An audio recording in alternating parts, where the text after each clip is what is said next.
ថ្ងៃនេះខ្ញុំចង់និយាយអំពីអត្ថប្រយោជន៍នៃស៊ុតបាទតើស៊ុតមានអត្ថប្រយោជន៍អ្វីខ្លះដល់សុខភាពរបស់មនុស្សយើងបាទបើសិនជាយើងញ៉ាំស៊ុតជារៀងរាល់ថ្ងៃតើវាមានអ្វីកើតឡើងសម្រាប់សុខភាពរបស់យើងស៊ុតគឺជាចំណីអាហារមួយប្រភេទដែលជួយមកលើសុខភាពរបស់យើងខ្លាំងណាស់បាទថ្ងៃនេះខ្ញុំនឹងជម្រាបជូនបងប្អូនទាំងអស់គ្នាអំពីអត្ថប្រយោជន៍ទាំងអស់នេះទាំងនេះគឺជារចនាសម្ព័ន្ធរបស់ស៊ុតបាទបងប្អូនអាចមើលនៅក្នុងរូបភាពវីដេអូនេះទាំងនេះគឺជាអាហាររូបត្ថម្ភដែលមាននៅក្នុងស៊ុតស៊ុតសម្បូរទៅដោយប្រូតេអ៊ីនដ៏ពិសេសដ៏មានគុណភាព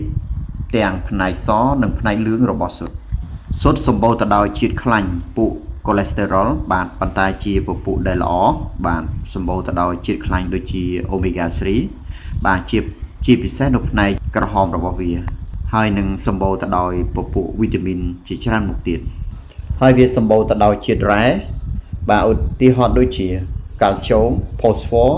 និងជាតិដែកសារជាតិដែលបង្កើតឡើងនៅក្នុងផ្នែកក្រហមមានដូចជាខ្លាញ់ល្អវីតាមីនឆូលីនលូទីនហើយនិងស៊ីសាន់ទីននេះគឺជាសារធាតុដ៏ល្អមាននៅក្នុងពងមាន់បើនិយាយទៅពងមាន់គឺពិតជាល្អមែនទែនបើយើងមើលតាមឯកសារមួយនេះគឺពងមាន់ពិតជាមានសារៈសំខាន់មែនទែនហើយយើងរកផលវិបាកដែលកើតចេញពីពងមាន់សឹងតែមិនមាន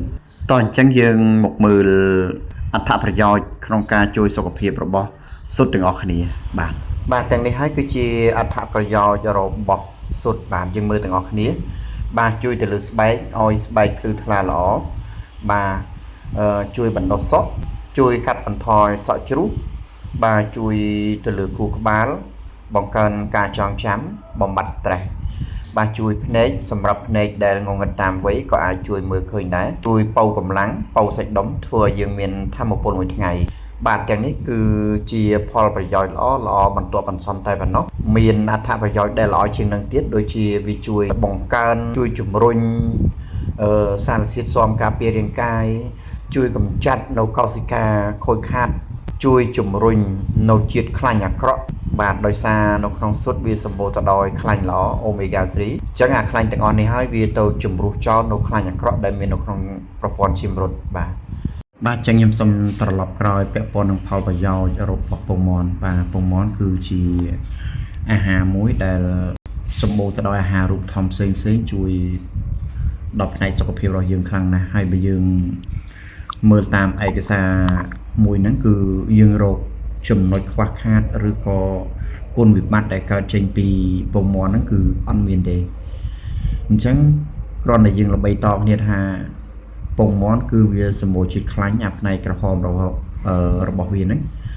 តាមពិតខ្លាញ់នៅក្នុងផ្នែកក្រហមរបស់វាហ្នឹងគឺជាប្រភេទខ្លាញ់ល្អបាទអញ្ចឹងជាប្រភេទជួយសុខភាពទេអញ្ចឹងឯនេះបងប្អូនពិតជាបានច្បាស់ហើយ